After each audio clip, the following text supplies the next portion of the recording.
Hello friends, BI mathematics channel में आपका स्वागत है। और देखिएगा, आज आपके लिए 5 मार्क्स का एक क्वेश्चन लेके आया हूँ जो आपके डिटर्मिनेंट से है, ठीक ना। और ये कितने नंबर का है? 5 मार्क्स का। ये जो आपका दिलाएगा कितना? 5 मार्क्स, ठीक ना। इसको ज़रा ध्यान से समझने की कोशिश करिएगा, ठीक। और ज़रा इसको बहुत अच्छी तरीका से समझने की कोशिश करिएगा। आप ये अगर सीख जाते हैं तो इसी पे आधारित कई क्वेश्चन को आप निपटा सकते हैं, समझ गए। तो देखिएगा यहाँ पे कि बोलता है ये क्या है? डेल्टा। आपको यहाँ त्रिभुज जो दिख रहा होगा ना, ये त्रिभुज नहीं है, डेल्टा है, ठीक। और ये डेल्टा ना, ये कह रहा है कि डेल्टा का मतलब होता है डिटर्मिनेंट। डिटर्मिनेंट को डेल्टा से भी सूचित किया जाता है, जो कि सूचित है यहाँ, डिनोट तो दिखा रहा है आपको। और इसमें बोलता है कि 1ab प्लस सी और 1b c प्लस a और 1c और a प्लस b बराबर क्या बोलता है? 0। यानी कि ये क्या कर रहा है हमको? प्रूव करने के लिए। क्या करने के लिए कह रहा है? प्रूव करने के लिए।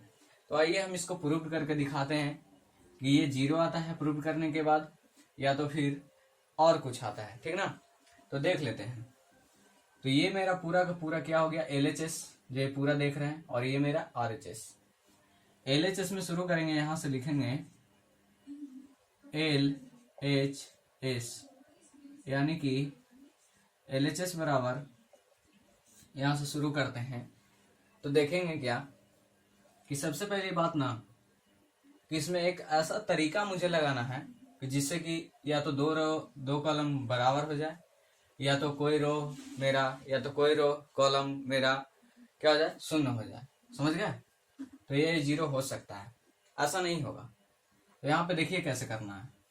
यहाँ पे मैं अपने दिमाग से लगा रहा हूँ कि ये मेरा क्या है? C1, और ये मेरा C2, और ये मेरा C3, समझ गए।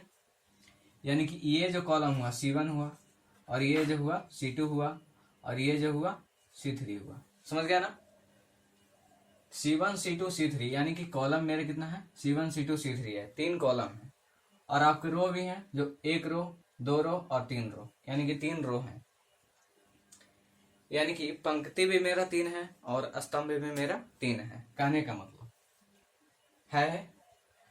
यहाँ पे देखिएगा, हम अगर एक्सपेंड करते हैं कि ये मेरा C1 है, C2 को एक्सपेंड करते हैं C2 प्लस C3, तो बात क्या बनता है ये हम आगे देखेंगे। तो देखिए क्या बनता है, हम एक्सपेंड कर रहे हैं तो 1 हो जाएगा C2 प्लस C3, यानी कि ये मेरा C2 ये मेरा C3, ये C2 और ये मेरा C3, दोनों को जोड़ना है। यहाँ पे देखिएगा एक्सपेंड कर रहा है, ठीक। ये मेरा 1 है तो 1 लिख दिए, और यहाँ पे लिखना है C2 प्लस C3, तो A plus B plus C, A plus B plus C, और यहाँ C3 कितना है? B प्लस C, इसको ऐसे छोड़ देंगे। और यहाँ फिर 1 है, फिर लिखेंगे B plus C plus A, और यहाँ पे लिखना है C प्लस A, और यहाँ पे फिर 1 है तो 1 लिख देंगे, ठीक ना। यहाँ पे फिर क्या हो जाएगा? C प्लस क्या हो जाएगा? A प्लस B, और यहाँ पे हो जाएगा A प्लस B। ये हो गया। इसके बाद क्या देखना है कि मुझे LHS में हम चल रहे हैं और लाना है प्रूव करके RHS, जिसका मान 0 है, ठीक ना। यहाँ पे फिर से अगर हम ये बात बनाते हैं तो आप लोग कहिएगा कि सही है या हाँ गलती है, ये बताइएगा, ठीक ना। 1 है और A plus B plus C है, B प्लस C है, 1 है B plus C plus A है और C प्लस A है, 1 है C plus A plus B है और A प्लस B है, समझ गए। यहाँ पे अगर हम A plus B plus C, A plus B plus C, A plus B plus C, तीनों में दिख रहा है, यानी कि हम कॉमन ले सकते हैं C2 से। यहाँ आप लिख भी सकते हैं C2 से A plus B plus C को कॉमन लेने पर, समझ गया। कॉमन लेने पर, कॉमन कितना ले रहे हैं? A plus B plus C, ये लिए, तो मेरा कितना बच गया? 1 1 B प्लस C और 1 1 कितना हो गया C प्लस A, और इतना कहाँ बच गया 1 1 A प्लस B, ये ठीक ना। ये जो आप क्वेश्चन बना रहे हैं ये 5 अंक का पूछता है, 5 नंबर में, ठीक ना। इसको जरा ध्यान से समझिएगा। अब एक रूल है, ठीक ना। रूल क्या है ये देखना है, सबसे मजेदार रूल का है, इसको याद रखना है। रूल, ठीक, कि अगर किसी डिटर्मिनेंट में किसी भी डिटर्मिनेंट में 2 रो या कॉलम, 2 रो या 2 कॉलम बराबर हो, लिखेंगे आपस में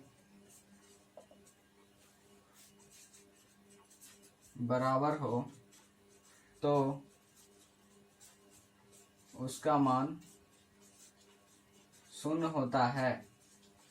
क्या होता है? शून्य होता है। समझ गए? यानी ये मेरा ना, इस चीज को याद रखिएगा, ये मेरा रूल है।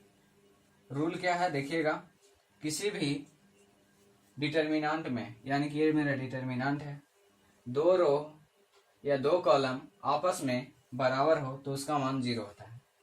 यानी कि ये तो हम कॉमन लिए हैं, और देखिएगा 2 रो 2 कॉलम आपस में बराबर कैसे है। यानी ये 1 है, C1 मेरा क्या है 1 1 1 है, और C2 मेरा 1 1 1 है। समझ गए? यानी कि बराबर है। तो बराबर है तो यहाँ पे देखिएगा कैसे लिखेंगे, लिखेंगे A plus B plus C, और यहाँ पे आपका जो डिटर्मिनेंट का मान होगा, 2 रो अगर 2 कॉलम, यानी कि ये 2 रो या तो ये 2 कॉलम आपस में जब बराबर हो तो उसका मान शून्य होता है। और यहाँ शून्य से मल्टीप्लाई करेंगे तो मेरा पूरा शून्य हो जाएगा, जो कि ये मेरा RHS प्रूव्ड होता है। अब हम देखेंगे कि RHS मेरा 0 आया है और यहाँ पे RHS कितना था। तो देखेंगे कि क्वेश्चन यहाँ पे RHS का मान भी 0 था, तो हम लिखेंगे कि LHS बराबर RHS। समझ गए? LHS बराबर RHS। अगर बराबर नहीं आता तो लिखते LHS बराबर नॉट इक्वल टू RHS। समझ गए? तो चलिए, आपका 5 नंबर कंप्लीट हुआ। अब इस वीडियो को यहीं तक रहने देते हैं। ठीक, थैंक यू।